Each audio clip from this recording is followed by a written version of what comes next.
Bien, saludos nuevamente a todas aquellas personas que como siempre nos ven a través de este programa Criterio y Justicia con Ariel. Toda la semana con temas de interés jurídico para la provincia de Barahona, la región y todo el país y por qué no, Gilbert, para el mundo entero, porque Exacto. estamos por dónde, cuéntame. Estamos por YouTube, por Facebook, Instagram. Saludos a todos. Recordándoles siempre compartir nuestro contenido, dándole like y suscribiéndose a nuestro canal de YouTube Criterio y Justicia con Iván Ariel, dándole el botón rojo donde dice suscribir y activando la campana para que le notifique todo tipo de contenidos que subimos a través de nuestra plataforma. Bien, hoy tenemos un tema, vamos a conversar sobre un tema de mucho interés en el mundo laboral, lo que a la gente le gusta escuchar, sobre todo aquellos que son empleados del sector privado. El derecho laboral con una persona que tiene un amplio ejercicio en ese ámbito, es abogado, nuestro amigo y hermano Julis Rocha. Julis Rocha, saluda a nuestro público.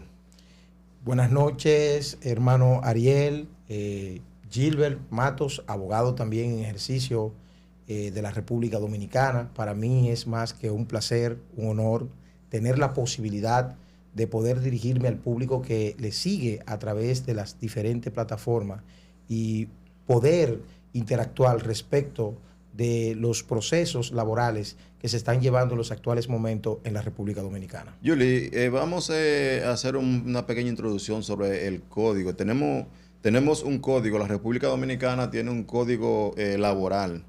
¿Ese código necesita actualización? ¿Es un código de muchos años? Háblanos de ello. Mira, esencialmente la ley 1692, Código de Trabajo de la República Dominicana, es un código que tiene 32 años.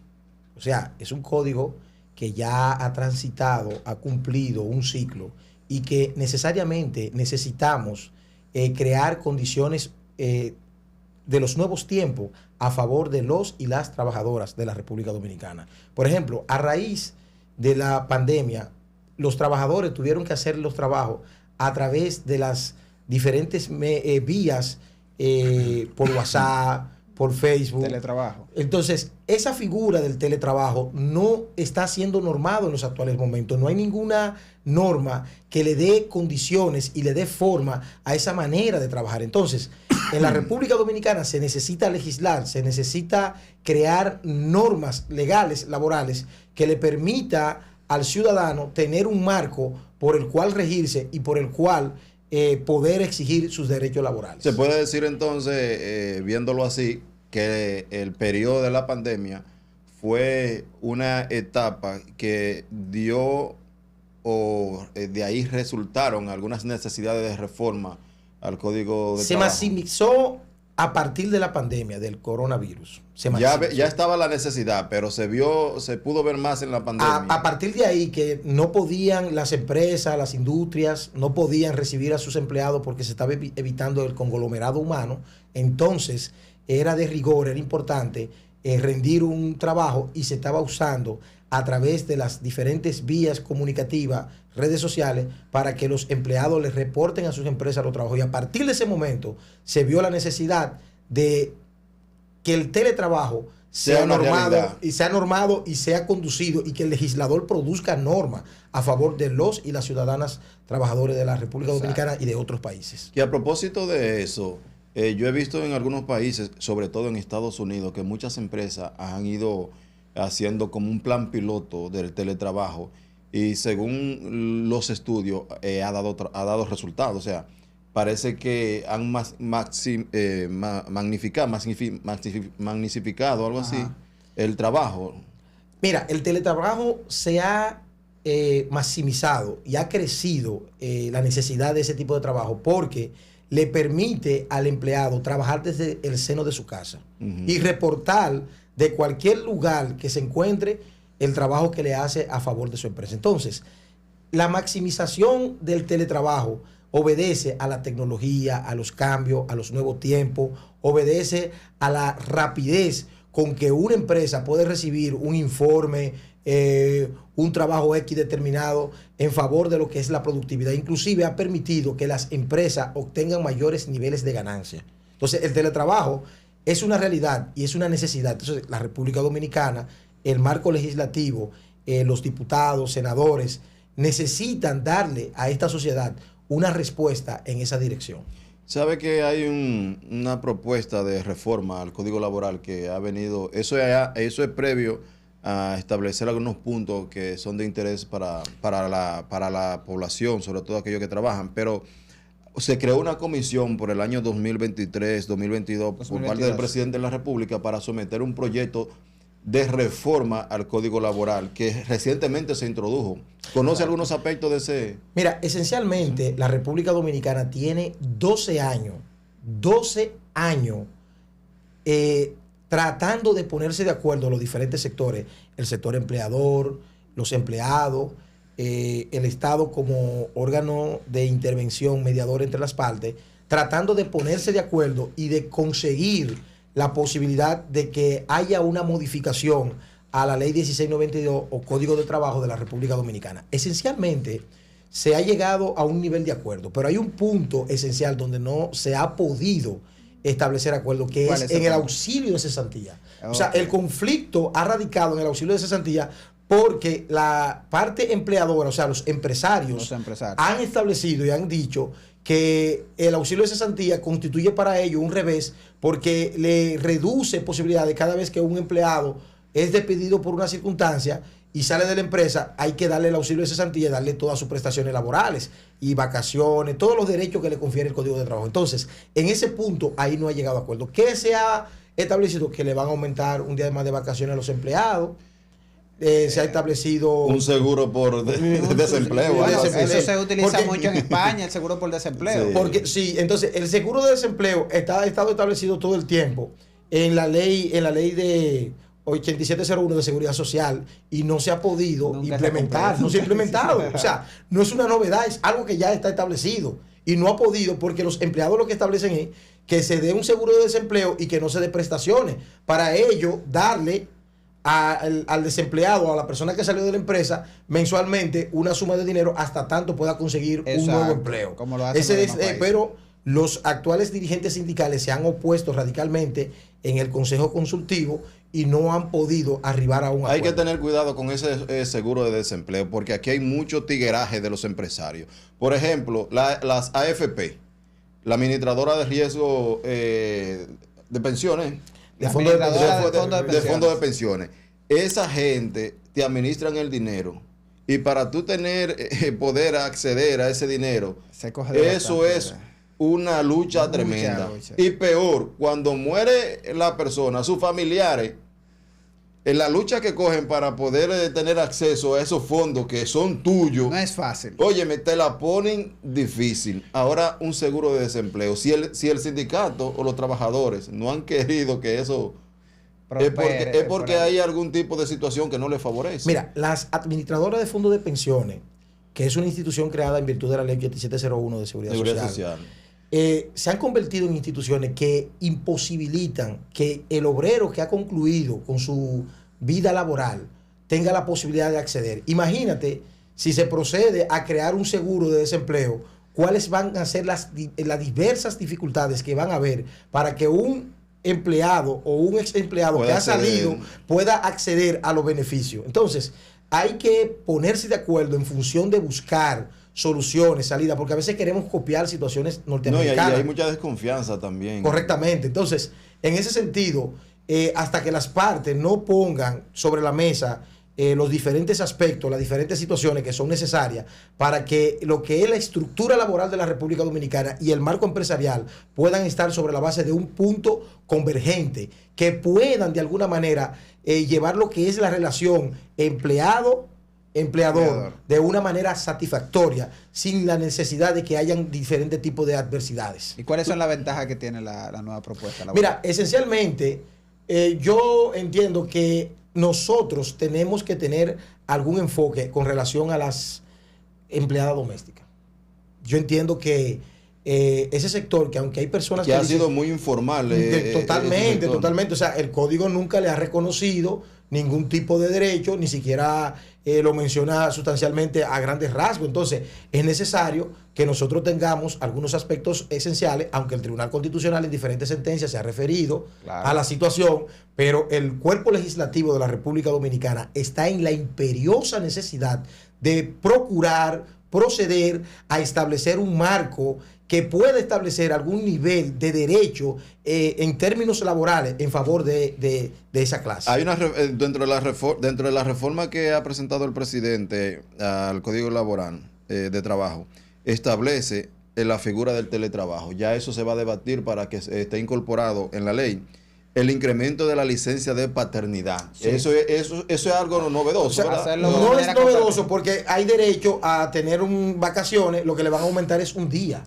Pero estamos hablando de la licencia de paternidad. La licencia de paternidad cuando una persona... Tu esposa da luz sí, y tú tienes un derecho a una licencia. En la actualidad otorgan 7 días, lo han subido 2 días más. 2 días más. Pero ahora lo van a normalizar y la van a dar de manera compartida. Aunque en la práctica, le quiero decir que eso se tiene que dar obligatoriamente porque ya se ha hablado respecto de eso. O sea, se va a establecer en la norma, en la regla, pero en la práctica, cuando una persona da a luz, una mujer que está siendo empleada, obviamente tiene la empresa que darle un tiempo para poder recetarse. Sí, pero al padre también le van a reconocer un plazo, pero lo van a normal. En esa parte ahí. Bueno, y entrando en materia, ¿cuáles son los derechos que tiene el trabajador en una empresa en la República Dominicana? Mira, esencialmente el Código de Trabajo establece una serie de condiciones importantes y esenciales. Por ejemplo, si nos vamos a lo que es la norma en la parte que establece cuando hay derecho para un empleado establecer una dimisión, el empleador tiene que respetar al empleado. Pero no lo puede inducir al error. ¿Qué es una dimisión? Porque mira, hay personas que quizás no entiendan correctamente.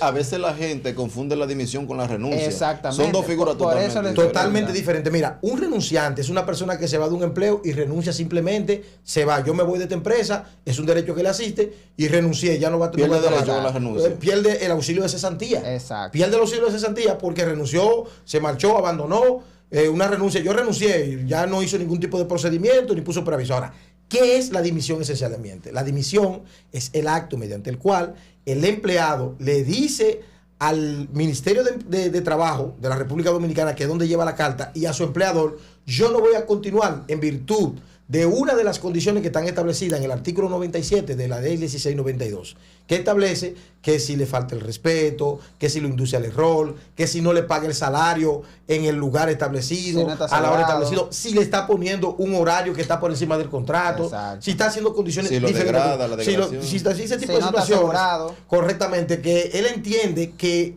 están ahí, entonces tú haces una carta, una comunicación, la dirige al Ministerio de Trabajo. Esta la recibe, la sella y tú le comunicas en un plazo de 48 horas a tu empleador que tú has dimitido. Y a partir de ese momento, tú no tienes que volver más. Te toca auxilio de cesantía, vacaciones, te tocan todos tus derechos. Entonces, ahí yo tengo una pregunta. Pero hay dimisión que son justificadas. No, pero espérate, eso es otra cosa. Yo tengo una pregunta clave ahí.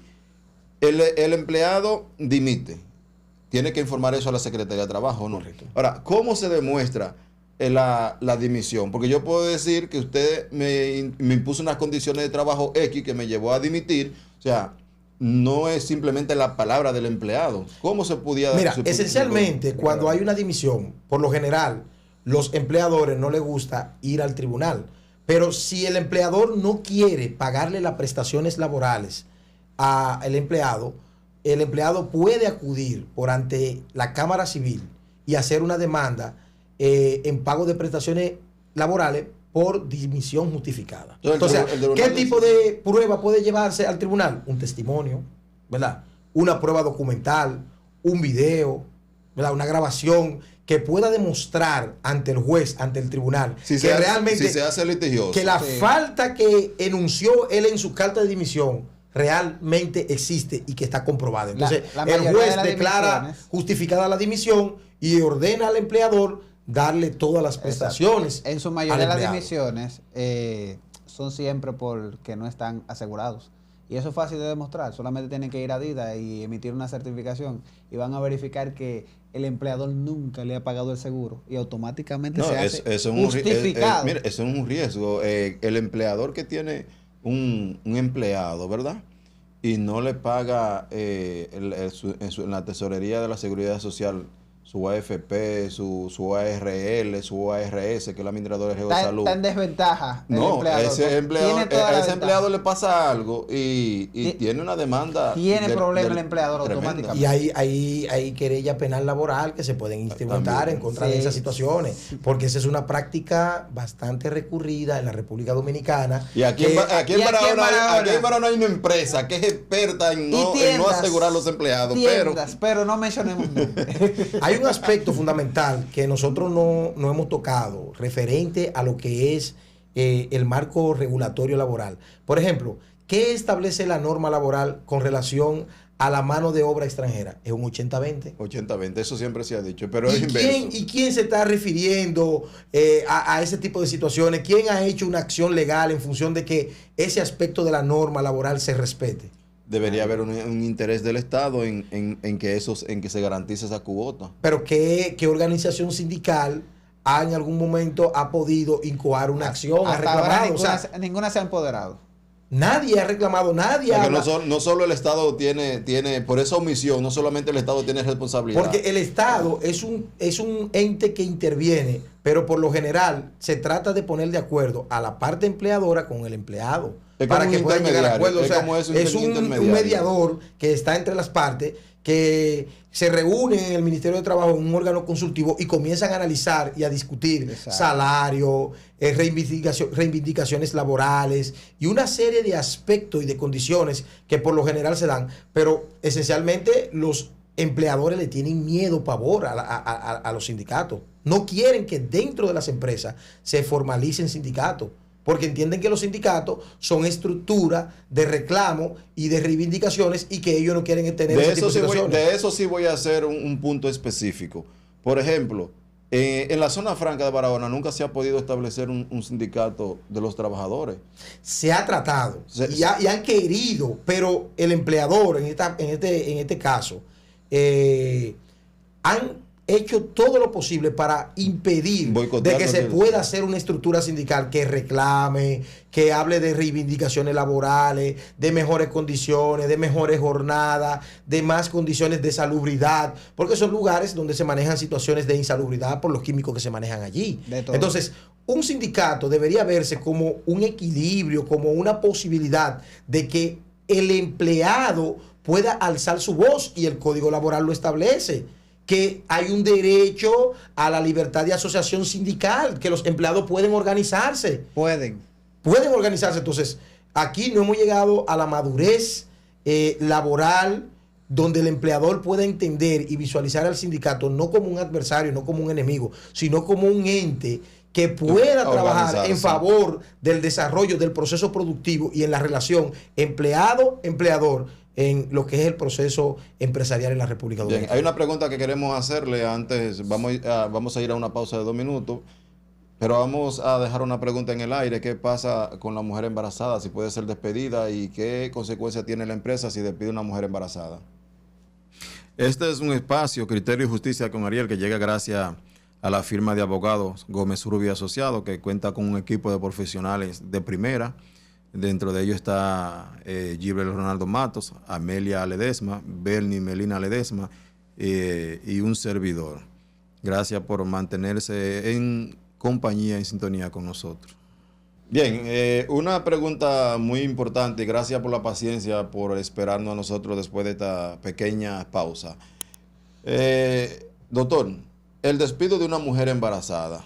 El legislador ha prohibido el despido de una mujer embarazada, e inclusive un empleador que incurra en el error de despedir a una mujer embarazada incurre en reparación de daños y perjuicios, y esa persona, por lo general, ese despido, ningún tribunal lo va a asimilar y lo va a ver porque hay una prohibición legal en ese sentido. Entonces, en la República Dominicana, históricamente, y nosotros en el ejercicio hemos visto que un empleador visualiza a una mujer embarazada como un problema para la empresa, porque es una persona que está en una condición excepcional, sui generis, donde va a necesitar en el transcurso de su embarazo de licencia médica y no le va a poder dar un rendimiento en la dimensión que él quisiera, en la visión. Entonces lo que procede es hacer un despido, pero no, eso no es posible, porque está transgrediendo los derechos de una persona que está gestando una criatura y que en ese momento... Que necesita protección. No, y que necesita también de ingresos económicos para poder sostener su embarazo, para tener su embarazo en condiciones, porque ahí hay que comprar medicamentos, ahí hay que comprar una correcta alimentación, ahí hay que tener un seguimiento médico. Entonces, ¿cómo es posible que una persona que está en esas condiciones, tú vas a proceder a despedirla para dejarla totalmente desamparada? Cuando ella vaya ante el juez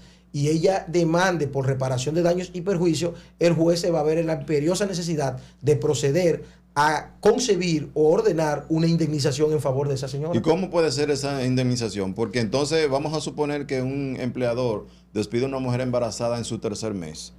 Tendría que pagarle un mes el sueldo por cada mes que debió trabajar esa mujer más otro gasto. Correctamente, porque el despido se va a desconocer, el juez no lo va a declarar justificado ni procedente, y si el despido desaparece todo el tiempo que duró esa persona sin cobrar, ese dinero hay que dárselo. Más de los daños que le haya causado. Claro, y daños y perjuicios, todos sus derechos, esa persona y los salarios hay que dárselo. Porque, ¿qué ha dicho la Suprema en el Tribunal Constitucional? ¿Ha habido ya algún criterio sobre ese? Esencialmente, hay una actitud y decisiones que lo que procuran es proteger a la mujer embarazada. O sea, nosotros como país, inclusive organismos internacionales como la OIT, que es el organismo que tiene que ver de manera internacional con los derechos de los empleados, ha establecido claramente, y eso está prohibido, que a una persona o a una mujer en estado de gestación, embarazada, con un embarazo en proceso, se proceda a despedirla. O sea,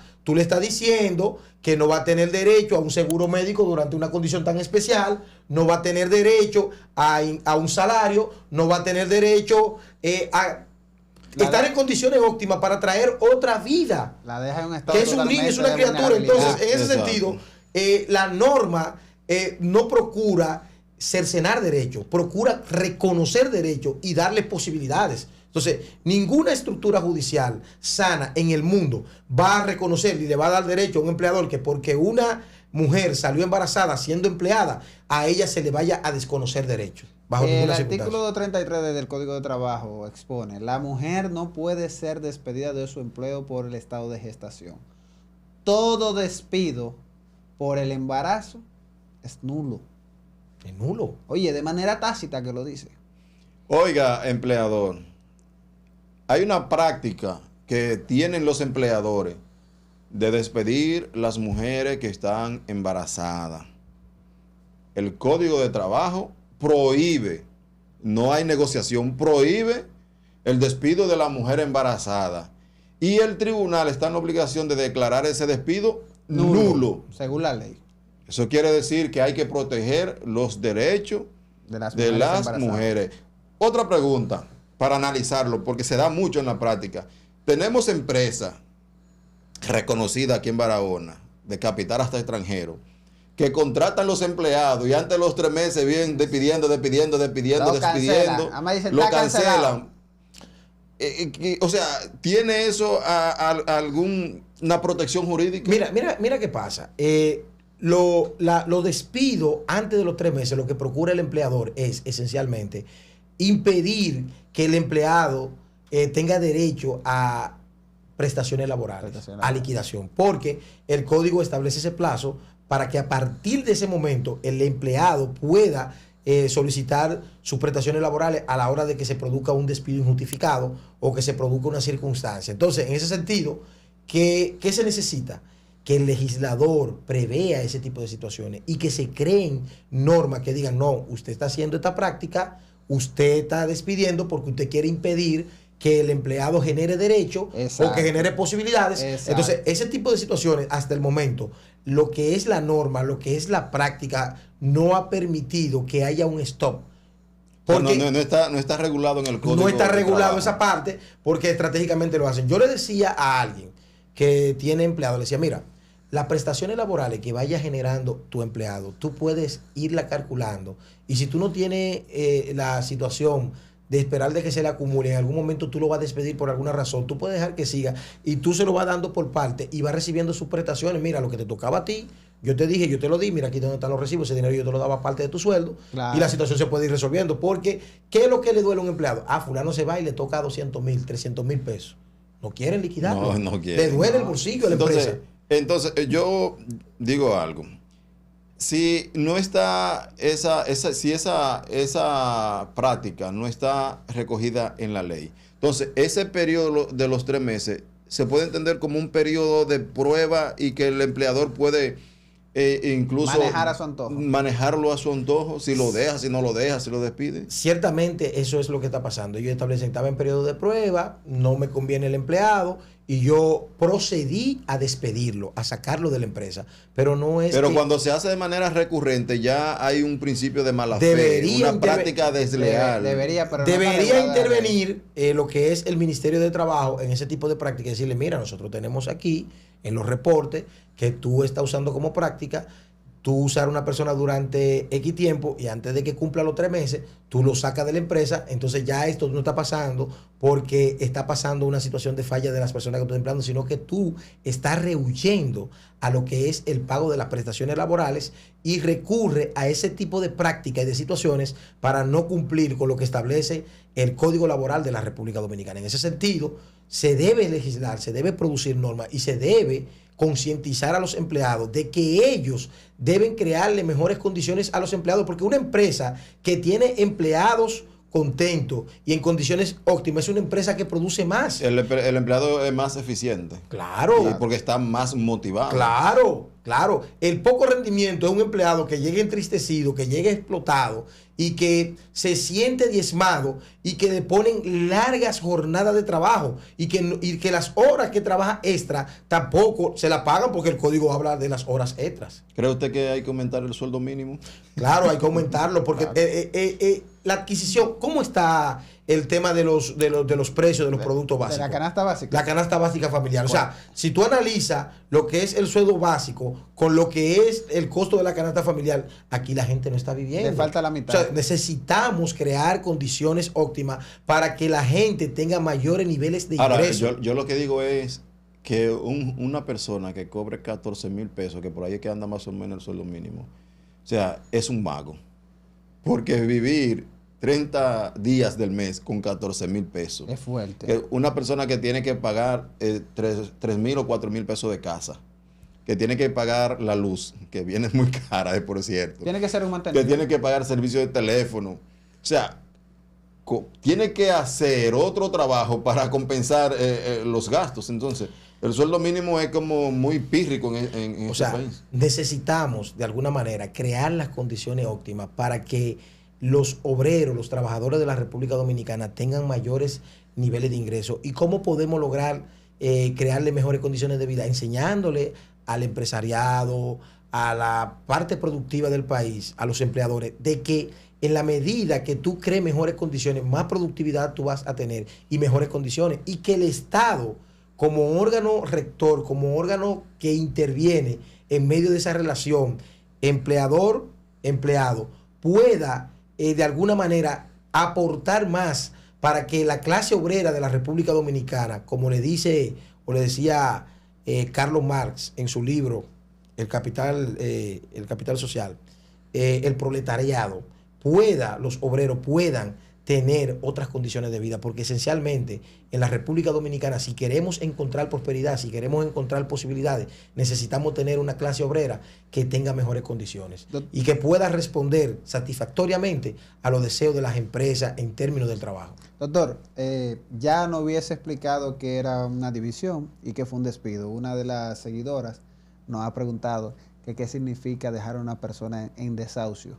Mira, una persona, el desahucio no es más que informarle que en un plazo de 15 días ya no va a seguir trabajando. Entonces, esta persona que está desahuciada ya sabe que la empresa no va a continuar usando su servicio y que en 15 días, si un plazo, le da una cosa, le pone preaviso y ya está desahuciado, ya no va a seguir trabajando. Pero eso viene directamente por parte de la empresa. Claro.